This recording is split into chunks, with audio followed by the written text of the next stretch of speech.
हरे कृष्णा। कभी कभी जब हम अपने हाथों से नहीं, अपने हृदय से कुछ अर्पित करते हैं, तब भगवान स्वयं उसे स्वीकार करते हैं। और जब ऐसा होता है तब वह क्षण केवल लीला नहीं, एक अमूल्य चमत्कार बन जाता है। आपने पिछले अध्यायों में कई चमत्कारी लीला भगवान जी के बारे में जाना और लक्ष्मी जी और जगन्नाथ जी की अनबन भी सुनी।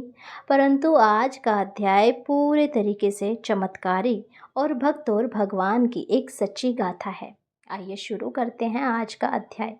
यदि आपने पिछले अध्याय नहीं देखे हैं तो इस कहानी के बाद वे सभी भी देखें और चैनल को सब्सक्राइब ज़रूर करें और वीडियो को लाइक भी करें। आपका एक लाइक हमें सहानुभूति देता है अगली कथा रिकॉर्ड करने के लिए और आप लोगों के लिए बनाने के लिए। इसलिए प्लीज़ जितना हो सके इस वीडियो को शेयर करें और हमारे चैनल को सब्सक्राइब करके वीडियो को लाइक ज़रूर करें। अब सुनते हैं आज की कथा। एक पुजारी, एक सादा भोग और स्वयं भगवान का प्रेममय उत्तर। पंडित हरिराम शास्त्री और प्रभु जगन्नाथ जी की दिव्य भक्ति की गाथा। पुरी श्री मंदिर के एक वृद्ध सेवक थे पंडित हरिराम शास्त्री। उन्होंने अपना सारा जीवन भगवान जगन्नाथ की सेवा में समर्पित कर दिया था। साधारण, सरल और अत्यंत श्रद्धालु हरिराम जी हर दिन बड़े प्रेम से भगवान को भोग बनाकर अर्पित करते।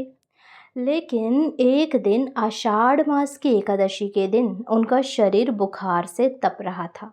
हाथ कांप रहे थे, पैर थरथरा रहे थे। वे बोले, प्रभु, आज मैं आपके लिए राजभोग नहीं बना पा रहा, क्षमा करें। उन्होंने बड़ी कठिनाई से एक पात्र में सादा खिचड़ी बनाई, ना घी ना मेवा, सिर्फ चावल, दाल और थोड़ा सा नमक। वही पात्र वे कांपते हाथों से भगवान के चरणों में रखकर बोले, प्रभु, प्रेम से बनाया है, स्वीकार कीजिए। अगली सुबह जब द्वार खोले गए तो मंदिर में उपस्थित सभी सेवक, भक्त और महंत अवाक रह गए। भोग का पात्र खाली था। न केवल खाली, उसमें चावल का एक दाना भी शेष नहीं था। और सबसे आश्चर्य की बात कि भगवान जगन्नाथ, बलभद्र और सुभद्रा जी के मुख पर मंद मुस्कान थी और ऐसा प्रतीत हो रहा था मानो वे कह रहे हो, हमें भोग नहीं, तुम्हारा भाव चाहिए था। उस रात पंडित हरिराम को स्वप्न आया। अब स्वप्न में भगवान जगन्नाथ स्वयं प्रकट हुए और बोले, हे प्रिय भक्त, तूने जो प्रेम से दिया वह मेरे लिए अमृत के भी श्रेष्ठ था। तेरे समर्पण ने मुझे बाध्य कर दिया कि मैं स्वयं आकर उस खिचड़ी को स्वीकार करूं। हरिराम शास्त्री की आंखों से अश्रुधारा बह निकली। उन्होंने हाथ जोड़ के कहा, प्रभु, मेरे जीवन का सबसे बड़ा सौभाग्य यही है। इस लीला के बाद यह मान्यता स्थापित हुई कि आषाढ़ की एकादशी को भक्तगण भगवान को सादा खिचड़ी अर्पित करते हैं।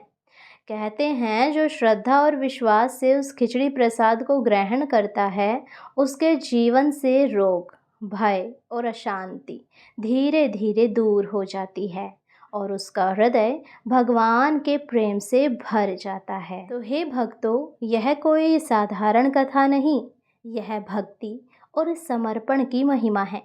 भगवान को मीठे पकवान नहीं चाहिए, उन्हें चाहिए एक सच्चा मन, एक निष्कलंक भावना और एक पुकार। जब वह पुकार सच्ची होती है तो जगन्नाथ स्वामी स्वयं चलकर आते हैं। जय श्री जगन्नाथ। यदि आपको ये कथा अच्छी लगी हो तो चैनल को सब्सक्राइब और वीडियो को लाइक ज़रूर करें और जितना हो सके इन कथा सीरीज़ को सबके साथ शेयर करें ताकि सभी भक्ति की राह पर आगे बढ़ें। हरे कृष्णा।